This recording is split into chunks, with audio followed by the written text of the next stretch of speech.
So we're back in with another quick guide video for Marvel Future Revolution. We have the weekly reset happening pretty soon for myself. It's in the next 10 hours or so.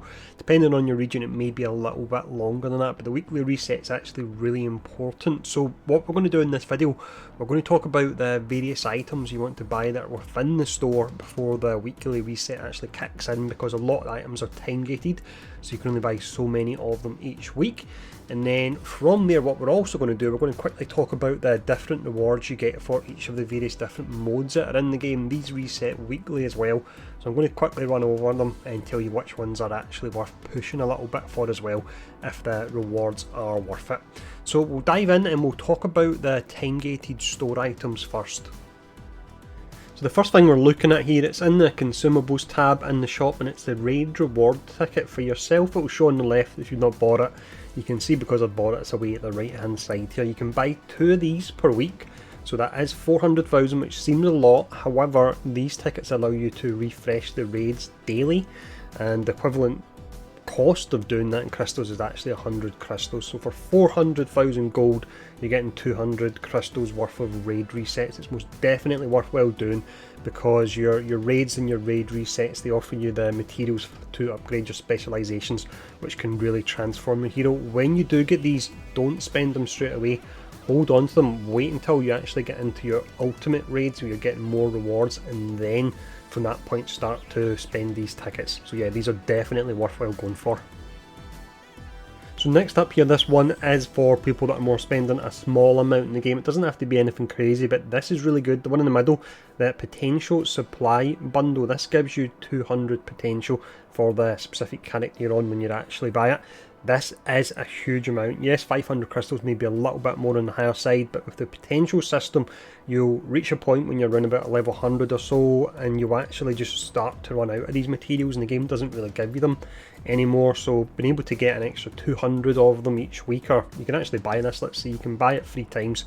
So if you had enough crystals, you could spend 1500 and it would give you a whopping 600 potential, which is a huge amount. So this is something to look out for, but once again, it is something for people that are maybe buying the monthly packs that give you crystals on a daily basis. This can be a good investment for really ramping up your main character.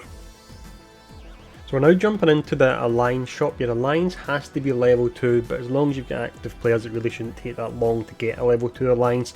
You can see I've already bought the one that I'm about to mention. It's on the right hand side, it's the potential report box. So that's an additional 50 potential you can get once per week for only 100,000 gold. So definitely worthwhile going for it. Bear in mind your Alliance must be level 2. So now back to the shop again. We're going to look at the different currencies you can get for the different modes in the game, and in a moment we're going to look at the different modes and what you actually get as rewards for doing them, so that way you know if it's worth pushing in them.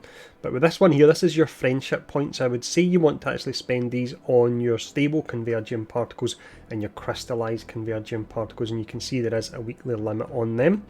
We've then got a mega war. What I would go for with this one is, if you're a very strong PvP player, or you're looking to really focus on PvP, then go for your level 100 and Mega War Battle badge, because the reason being that badge will give you a set bonus of a PvP damage increase. So that can be pretty amazing. If you're not too fussed about PvP, you probably won't have a lot of this currency, but you can go for the PIMS research log instead, and you'll get 100 of them. Looking at Dimensional Duel, I would recommend going for the Fury's classified data, and you can get 100 of them there. You've also got the potential report box as well. In fact, if you're going for one over the other, go for the potential report first, and then after it, if you've got any spare, then at that point go for the Fury's classified data. Looking at the Dark Zone, there's not much difference in the 2 boxes here. You can gamble a bit more on a box that will give you a guaranteed 4-star rather than a guaranteed 3-star. But let's now jump in and we'll actually talk about the various different modes and the rewards that they offer. So this is where I'm currently sitting at in the rankings. I'm not a whale or anything like that, and most of my salmon I've really not spent that much in the game, but it's just the 2 months of playing it in soft launch has really allowed me to know where to focus to boost my heroes quickly as I actually can. And again, at this point there's probably not that many whales in the game just yet, so you can push a little bit higher. That's the different modes. Let me go into them and I'll break down the rewards you get from each of them. So you've got your special operations first here. Now, the way this works out, it's really spread over the week. You can't cram this in the last day. So if you like the reward you actually see here, this is one that you'll be looking to start after the reset, because you get a set amount of points each day and you can't actually increase it more than that, so you can't just keep grinding the mode over and over.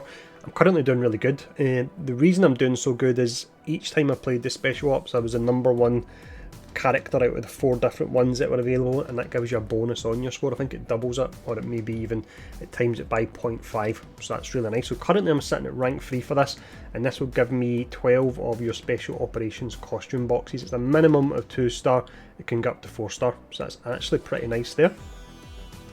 We have the battle challenge up next. I've actually got a number 1 spot here. I've got Fane from my alliance in the number 1 spot, so that's really pretty amazing. He's absolutely caning it. You can see his score is almost double the person in second place. Currently I'm in rank 23.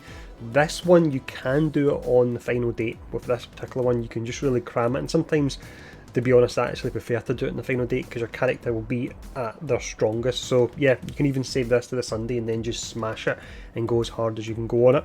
With this one you actually be getting your cores, so if I actually click where I'm sitting at the moment, I will be getting 3 to 5-star core boxes. You do get a lot of cores thrown at you, to be honest, late game, but I'm going to be getting 9 3-star cores, so that's certainly pretty decent.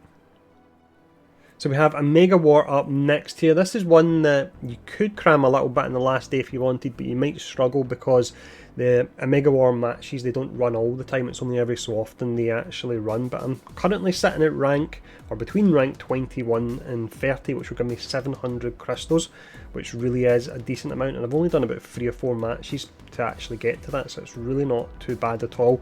On top of the 700 crystals, you'll be getting this currency that you can actually spend from it.